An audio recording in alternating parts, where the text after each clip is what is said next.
Hey y'all. How y'all doing? This is gonna be a short video because this is just something that has been on my head or in my in my mind for about 3 or 4 days, and I've been putting off making a video about it because I just wanted to take a little bit of a break. I love making these videos. I love talking about my life. I think it's very therapeutic for me. It has helped me mentally, I suppose, to put stuff away. But something that I think needs to be said is that I don't believe at all that narcissists are born. I believe that they are created. My mother, she has spent the majority of my life treating me a certain type of way.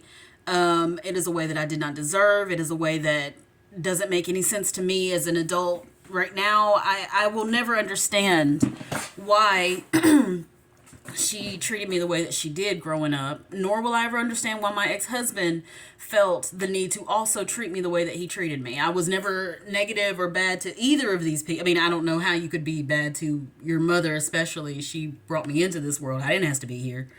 But I don't believe that narcissists are born. I believe wholeheartedly that something went terribly wrong in their childhood or teen years or adolescence that destroyed their ability to develop empathy and compassion for others. I know for a fact that my mother did not have a good childhood. I know that she was physically abused. I know there was mental abuse, definitely psychological abuse. I believe that my grandfather, before he passed, had probably some pretty severe mental illnesses, and he probably should have never been a father in the first place.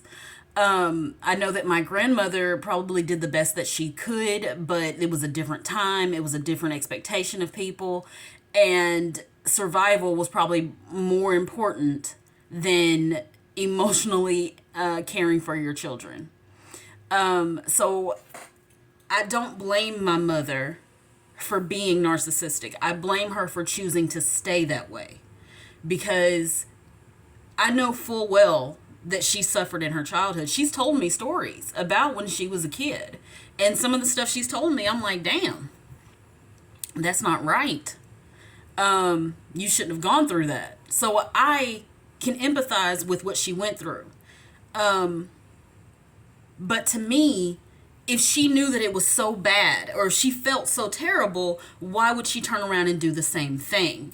So in my mind, I believe that narcissists are not born, they are created. And I believe that narcissistic people tend to create narcissistic children. In my situation, I think that the golden child usually turns out to be a narcissist as well as the mother or father or whichever parent was the narcissist in that family. My brother, I love my brother. I love my brother because he is my brother.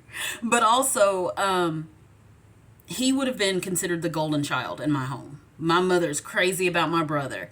Something I also learned about narcissists is they tend to turn the child that is the same sex as them. That's usually the kid that they target.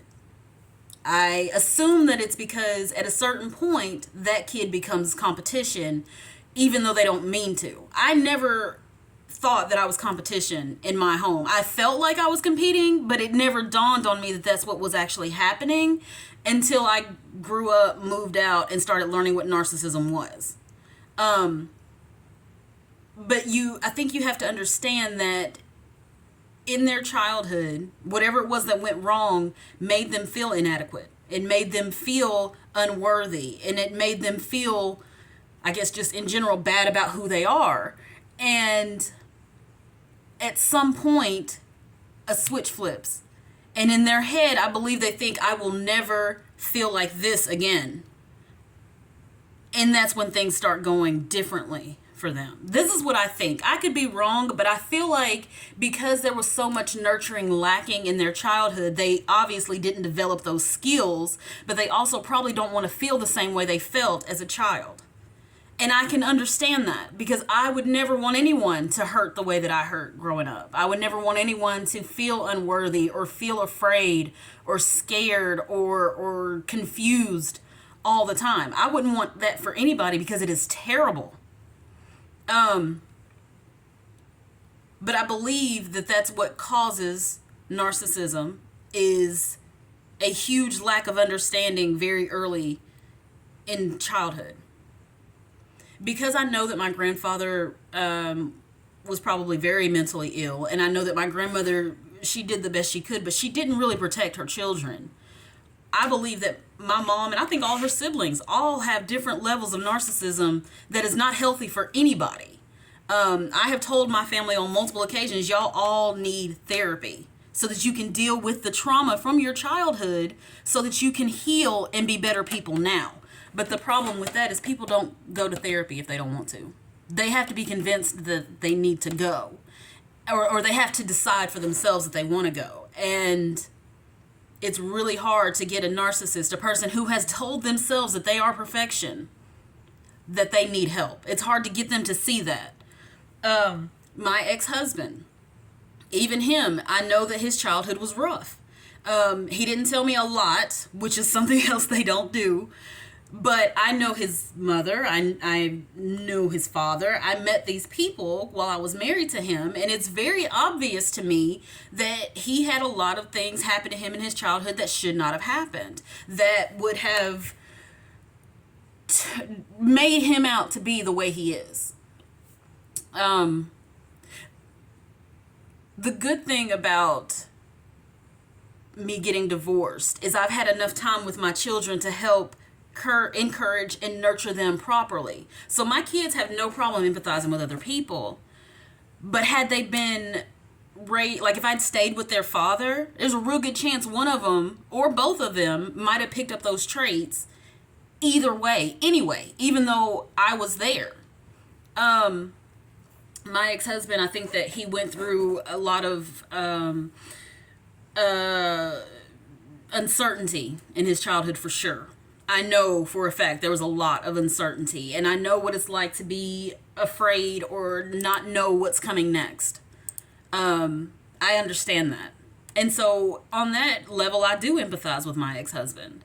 He didn't deserve that. He didn't deserve to go through those things, but he did. The thing that you have to be careful with, though, because when I first started learning about narcissism, I learned how it happens, what it causes.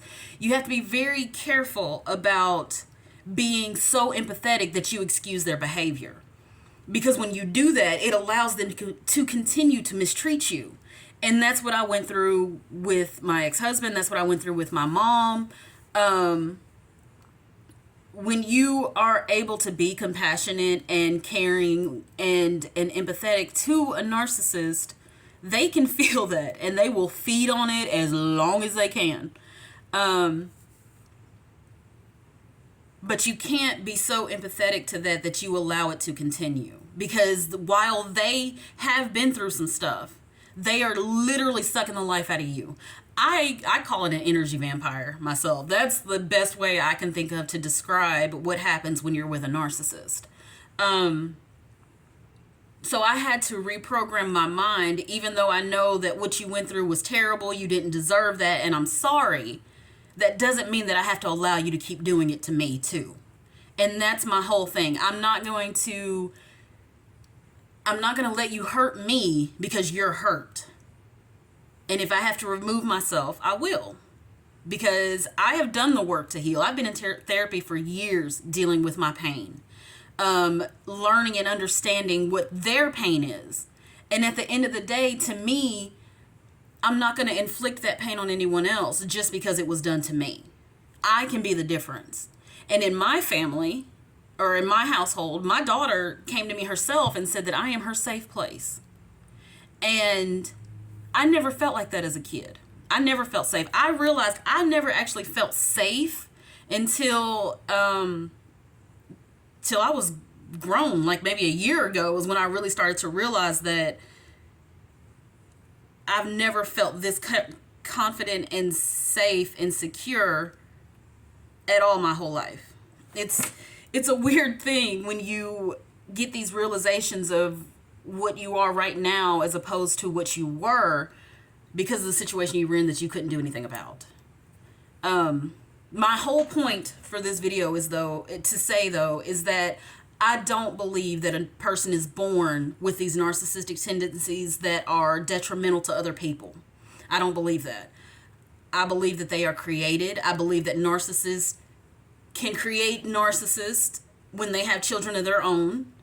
I believe that it's not impossible to heal. Maybe I'm still on the fence about that. I don't know. But I am empathetic to the point that something terrible happened to them, and that's why they are the way they are. But they don't have the right to stay that way and expect other people to be okay with it. That's the part that you have to remember. Because I've watched my mother be nurturing to other people. I've watched her be kind and empathetic. I've watched her listen to other people when they talk about their pain. So I know she can do it. But with me, she chooses not to. And if that's the way it's going to go, I can't be a part of that situation. How am I going to keep growing if every time I come to you for help, you push me further down? And it's the same with my ex-husband. I could never talk to him. And I tried. I tried for years just to talk to him. And he didn't care if it wasn't something he was interested in or not. And I understand that it's not his fault. But it is his fault that he chooses to stay that way. We can all go to therapy and get better. Everybody can do that. We can all, or if anything, find someone that we can confide in so that we can let go of some of the stuff we hold on to. But you can't force anybody to do that. I knew from an early age I didn't like the way that my life was. I felt like something was wrong. As soon as I was able, I got into therapy, and it has changed my life. And because I got into therapy, I am a good mom to my children. They're not afraid of me. They come to me when they have problems. And that is all I ever wanted myself. I understand that my mom never learned how to do that. And that makes me sad for her. But that doesn't mean that she gets to treat me any kind of way that she wants. That is not what that means. And it's the same with my ex-husband. I understand that he went through some stuff. But that does not give you the okay to mistreat other people. That's just not how it works. You have to make a decision to be a better person and to do better for yourself. And that's just all there is to it. That's it.